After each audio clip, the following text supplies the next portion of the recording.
Doug, the Cowboys are asking for prayers as their strength and conditioning coach Markus Paul remains hospitalized. 24 hours later, Doug, the heartache, the pain, just as intense. The Mavericks are devastated by the tragic passing of Kobe Bryant and his daughter Gigi. The outcome of Sunday's divisional matchup between Dallas and the New York Giants doesn't feel as significant after witnessing Dak Prescott suffer that gruesome season-ending injury. I tell you what, Ken, we're about to find out what life after Dak looks like. In just a few hours, Andy Dalton will make his first start as a Dallas Cowboy under the bright lights of Monday Night Football. Zeke only lost 2 fumbles all of last season. Monday night, he coughed the ball up twice in the first half on consecutive drives. Following the game, Zeke had no answers for his performance. Honestly, I can't really even, I don't know why. A lot of people do complain about this Cowboys defense, but the offense is a huge part of the problem.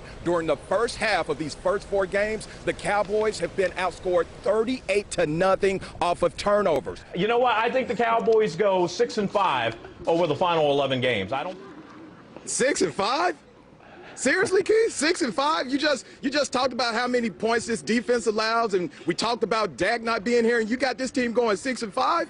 Oh, wow. I got 4-7, Bill. 4-7, and because the NFC East is so bad, that'll still get them in the playoffs. This medical emergency, it is not COVID-19 related. That's according to the Cowboys. As a matter of fact, Cowboys owner Jerry Jones said on his radio show this morning they test daily. They test their staff daily for COVID-19. They have not had any positive tests for COVID-19. So, Karen, this is a very curious situation considering they're only 2 days away from a pivotal divisional matchup against the Washington football team that could determine the divisional lead in the NFC East. It's been a very challenging year for Dak Prescott. He lost his brother earlier this year. He publicly addressed his battles with depression and now a broken right ankle. No doubt this is going to affect the Cowboys and their fans for quite some time.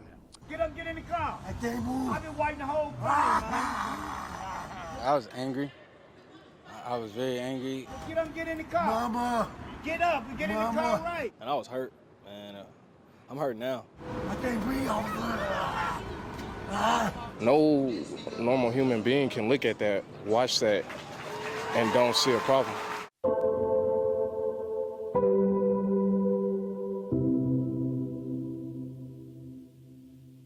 On May 25th, in Minneapolis, George Floyd tragically lost his life while in police custody, caught on camera for the entire world to see.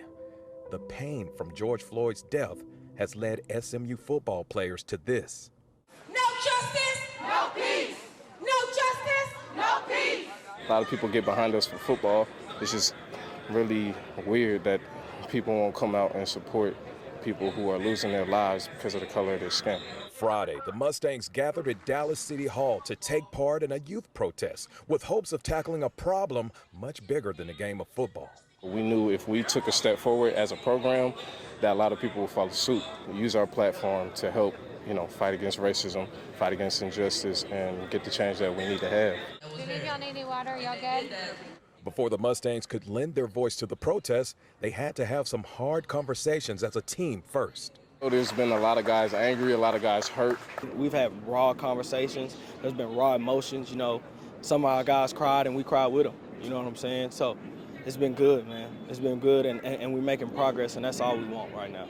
The SMU football players are hoping their actions will inspire change in the fight against social injustice, but they know they cannot win this battle alone. It means a lot to me. It means a lot to the football players on the team that our coach is behind us and whatever we want to do. That's our responsibility to our players. That's our responsibility to young people. It's our responsibility in the roles that we have to try to speak for justice and try to become a voice that, there's so many voices that deserve to be heard that aren't heard. And so we have a platform, and we need to use that platform to create change. He'll never understand, and he knows he'll never understand what we go through as black men. But to ask, what can he do to help? What can he do to make this better? That says a lot to me, because if more people like him, more white people in position of power ask those questions, this progress will happen a lot faster. Friday's protest was the first ever demonstration the Mustang football team has stood for, but the fight for social justice doesn't end here. We're going to help educate a lot of people at SMU on systemic racism and on voting. We're just going to try to do a lot of things, simple things that can be done, that anyone can help do. Instead of wearing a T-shirt, instead of sending a hashtag, I think they want to do something to be active and to create change. We don't want to be the people who weren't proactive, who sat down and watched and just talked about it. So I think we're here today to stand on that and show the community that we had our support, and they're gonna have our support here going forward. The Mavericks are back at home for the first time since the news broke about Kobe Bryant's death. CBS 11's Desmond Purnell was with the team in Oklahoma City last night. We talked on the air and now joins us live from the AAC with the homecoming this evening for the Mavs. Desmond? That's right, guys. The Mavericks, they wrapped up their 3-game road trip last night in Oklahoma with a win. But that victory does not erase the sorrow of losing a man that the Mavs all viewed as a hero. Fans donning their Kobe Bryant jerseys, chanting his name.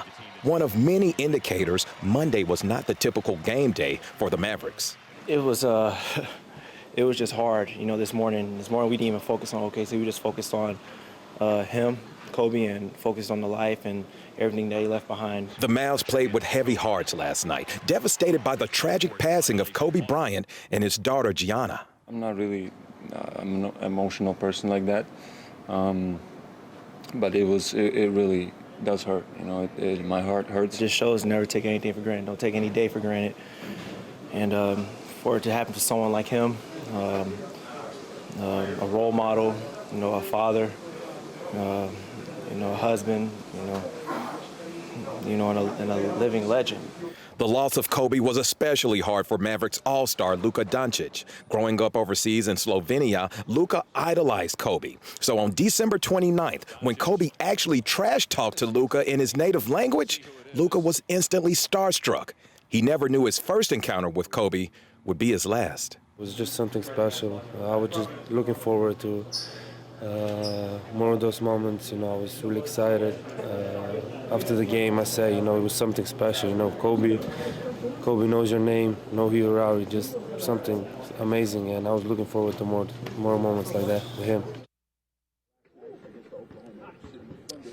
Luka told us he was heartbroken over the passing of Kobe Bryant, but he did say that tragic incident, it's helped bring the team closer together. The Mavericks will continue to try to press forward as they play host to the Phoenix Suns.